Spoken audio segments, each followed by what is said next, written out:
శ్రీ మేడారం సమ్మక్క సారలమ్మ మహాజాతరకి సారలమ్మ ప్రధాన పూజారిని అయిన నేను కాక వెంకటేశ్వర్లు ముఖ్యంగా 2026 పురస్కరించుకొని జనవరి 28, 29, 30, 31 తారీఖుల జరిగే ఈ మహాజాతరకు కన్నెపల్లి గ్రామం నుండి శ్రీ సారలమ్మ దేవతని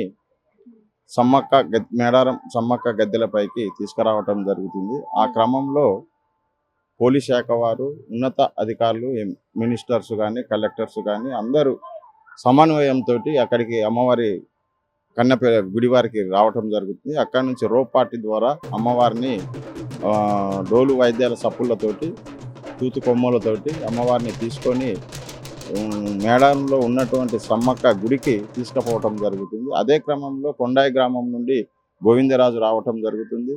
పూనుగొండ నుండి పడిగిద్దరాజు రావటం జరుగుతుంది. ఈ 3 దేవతలు తల్లి సమ్మక్కలో ఉన్న గుడి దగ్గరికి పోవటం జరుగుతుంది. 12 గంటల వరకు 4 దేవతలు మన సమ్మక్క గద్దెపైకి సమ్మక్క రావటం జరుగుతుంది. సారలమ్మ గద్దెపైకి సారలమ్మ రావటం జరుగుతుంది. గోవిందరాజు గద్దెపైకి గోవిందరాజు రావటం జరుగుతుంది. పడిగిద్దరాజు గద్దెపైకి పడిగిద్దరాజు రావటం. తెల్లారి 4 గంటలకు వనము తీసుకొని రావటం జరుగుతుంది గుట్టపై నుంచి.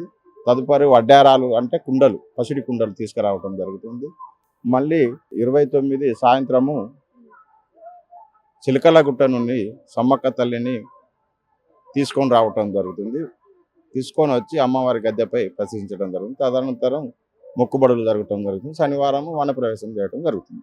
ముఖ్యంగా ప్రభుత్వ విషయానికి వస్తే గత ప్రభుత్వాలు ఎన్నో, ఈ ప్రభుత్వం కూడా కాంగ్రెస్ ప్రభుత్వంలో గతంలో ఉంది, బీఆర్ఎస్ ప్రభుత్వం ఉంది, టీడీపీ ప్రభుత్వం, ఇవన్నీ కూడా వాళ్లకు తోసిన ప్రకారంగా కొన్ని చేసుకపోయినాయి. కానీ పిసిసి అధ్యక్షునిగా ఉన్నటువంటి రేవంత్ రెడ్డి మన ముఖ్యమంత్రి గారు, ప్రజాప్రభుత్వం ఏర్పడిన ముఖ్యమంత్రి గారు ఇక్కడికి పాదయాత్ర, ఇక్కడి నుంచి అమ్మవారి గద్దెల నుంచి పాదయాత్ర నిర్మించడం జరిగింది. అందులో భాగంగా అమ్మవార్లకు ఆయనకు ఆశీర్వాదంగా ప్రజాప్రభుత్వాన్ని కట్టుబెట్టడం జరిగింది. మా నమ్మకము పూజార్లుగా.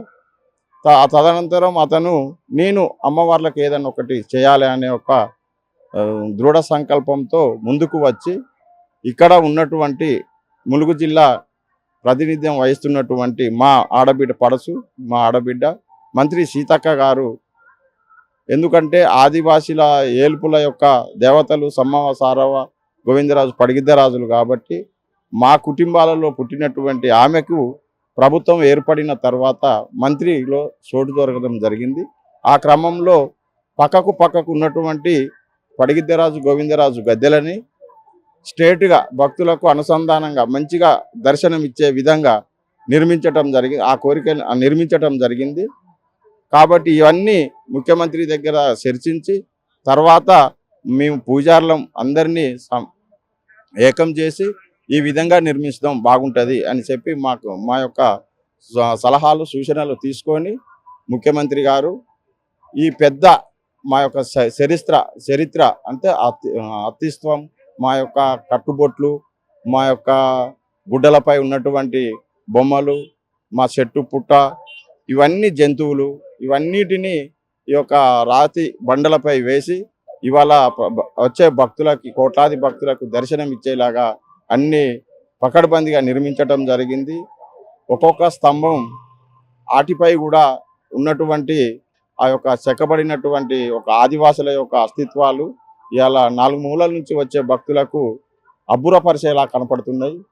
అదేవిధంగా క్యూ లైన్స్ కానీ, రోడ్లు కానీ, కూడల్లో ఉన్నటువంటి మంచి అనుసంధానం ఇచ్చే ఆదివాసీల యొక్క నృత్యాలతోటి కానీ, జంతువులతో కానీ, పడిగ బొమ్మలతోటి కానీ అన్నీ నిర్మించటం జరిగింది. భక్తులు అధిక సంఖ్యలో రావటం జరుగుతుంది. ఎందుకంటే ఏట పెరుగుతుంది కాబట్టి ఈ యొక్క ఏదైతే ఇప్పుడు ఈ నిర్మించిందో ఇది ఆల్రెడీ ఒక 3-4 నెలలకు ముందే యావత్ భారతదేశానికి తెలిసిపోయింది. ఈ విధంగా ఈసారి అమ్మవార్ల కట్టడాలు ఉంటాయి కాబట్టి భక్తులు చూడటానికి, మన అమ్మవార్లను దర్శించుకోవటానికి చాలా అధిక సంఖ్యలో రావటం జరుగుతుంది. దీనికి పోలీస్ శాఖ వారు ఎక్కడైనా అన్ని రకాలుగా ఏర్పాటు ప్రభుత్వం నిర్మిస్తుంది. పోలీస్ శాఖ వాళ్ళు అడుగడుగునా ఉండి భక్తులకు ఎలాంటి సంఘటనలు జరగకుండా చూసుకుంటూ ఆనవాయితీగా వస్తున్నటువంటి అంటే ఇప్ప పువ్వు ఇప్ప చెట్టు ఉంటుంది. అమ్మవారికి మేము ఇప్పసార చేస్తాం. ఇప్పసారలో ఇంత బెల్లం కలిపి ఆ విధంగా మేము అమ్మవారికి చేయటం జరుగుతుంది. అది మళ్ళీ ఆ యొక్క బెల్లంగా అంటే ఆడ పెట్టుతాం కాబట్టి అది బంగారంగా మారిపోతుంది. ఆ విధంగా మేము అమ్మవారికి సమర్పించడం జరుగుతుంది. ఇంకా పసుపు బండారి ఉంది. ఇప్పుడు రెండు కలుపుతూనే బండారి అవుతుంది. అమ్మవార్లు ఒక ఆలోచన ఏంటంటే కనపడని ఒక అమ్మవార్లు. అమ్మవారు ఉన్నటువంటి చెట్టు మూలికనే ఈరోజు గద్దెపై నిర్మించడం జరిగింది.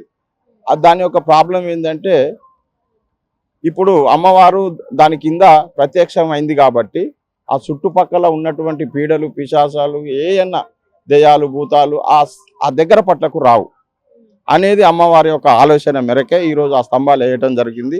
అక్కడికి భక్తులు వస్తారు కాబట్టి వాళ్ళ మీద ఉన్న పీడలు కానీ వాళ్ళకున్న కోరికలు కానీ అవన్నీ అమ్మవారు సేవించి ఆ పసుపు బండారినే వాళ్ళకి ఇస్తూ మనం ఉన్నటువంటి పూజారం వాళ్ళకి ఇస్తూ పంపించటం జరుగుతుంది.